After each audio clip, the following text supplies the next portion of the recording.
Hey guys, welcome back to another digital painting session with me.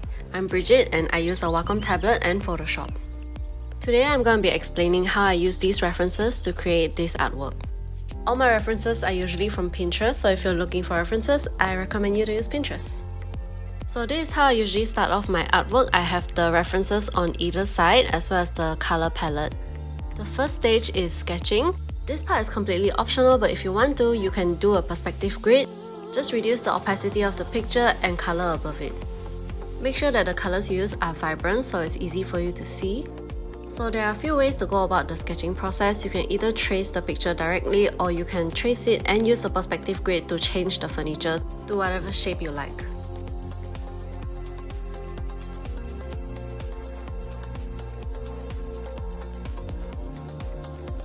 If you already drew in your perspective grid, it makes it a lot easier to add in or change elements, for example the walls or the background. Even if you're tracing from a picture, if you want to change it and do a less complicated shape like these chairs here, feel free to do so. You don't actually have to follow the reference line by line. After you're done sketching and you're happy with it, the next stage is color blocking. In this stage, it's important to have organized layers, especially if you want to make your workflow a lot easier. I like to color block using medium tones so that it will be easier to do the shadows and highlights later on. So the good thing about having the color scheme on the side is that you can easily use the eyedropper tool to reference the colors. Once the color blocking is all okay, just feel free to use any sort of brush that you like and start to add the shadows and highlights. The shadows just use a slightly darker shade and the highlights use a lighter shade.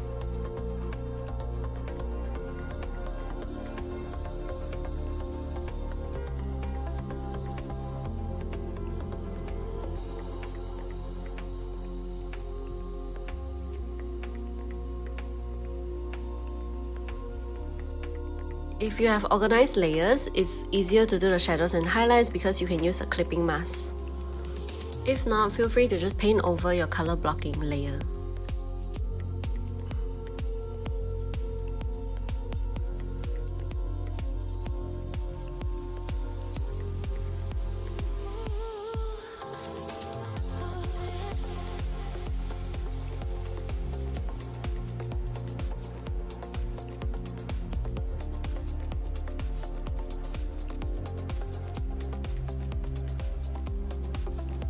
Once everything looks very comprehensive and structured, you can start to change and add details. Right now, I'm just changing the background to a light blue. I decided instead of having a bar background, I wanted an aquarium background. So the theme will be centered around aquatics.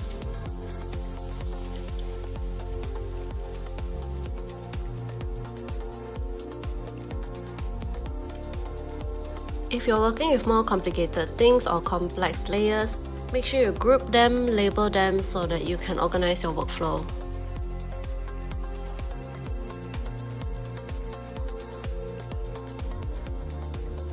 So I decided to change the flooring here as well so that it's better suited with the cooling vibe.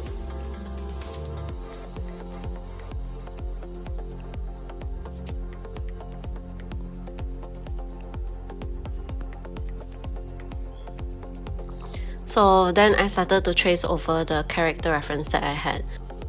I usually use these references by tracing over them for characters because I'm not that good at drawing characters, but I usually try to add on my own clothing, expression, colors, etc.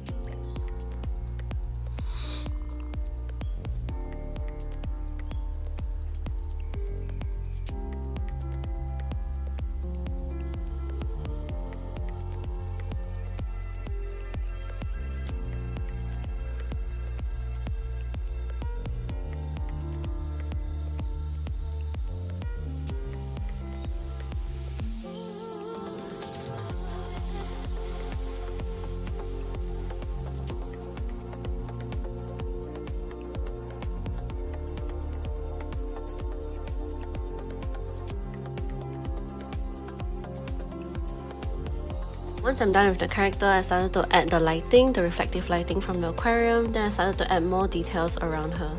Adding details in your background is important because it adds more story and depth to your artwork.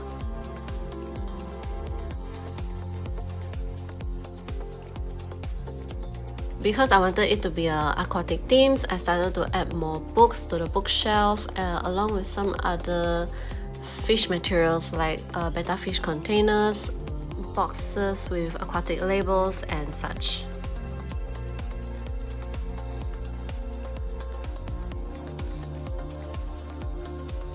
If you have repetitive items like these books that I just drew, you can always draw the cover or label on another layer, and then after that use perspective warp to transform them according to the right perspective, and then just duplicate it.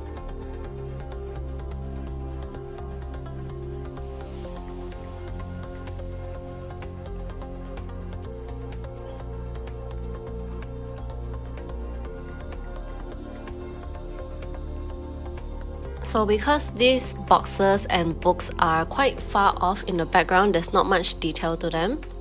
That's why there's not much detail, but it just has the basic structure of it.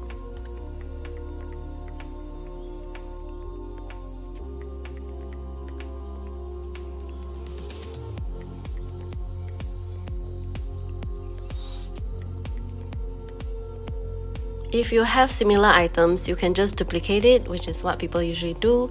Then you just add the shading for each individual item.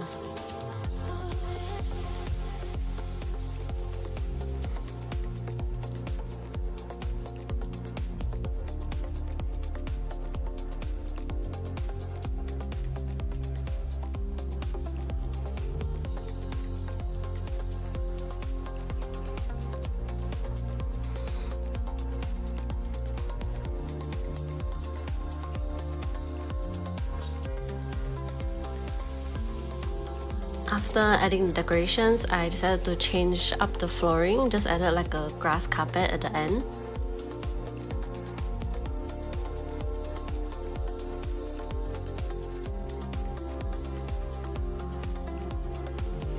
And then I added another additional character, which is Vaporeon in the aquarium. So because Vaporeon is already in this graphic illustration, you can actually just adjust over the picture, so you don't have to do so much detail work.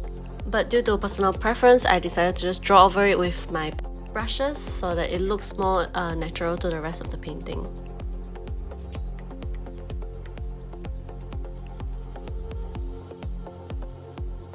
So for this Vaporeon character, it's gonna be in the aquarium, so there's no need to go into so much detail as well, because it's gonna be a bit blurry. After I'm done with the Vaporeon character, I added a little bit of filter and also reduced the opacity. I decided to add a little bit more detail to the floor. Then moved on to decorate the countertops next to the character. So these parts can actually have a little bit more pop of color to have more color balance throughout the artwork.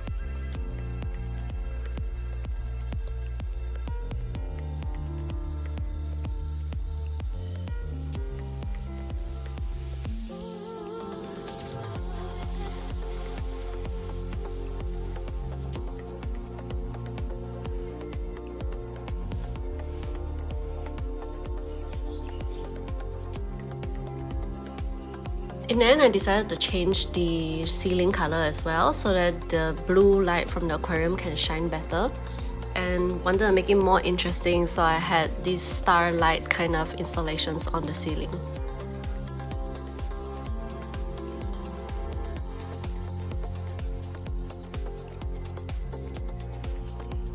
In order to make these stars pop, I used the outer glow effects on the Photoshop.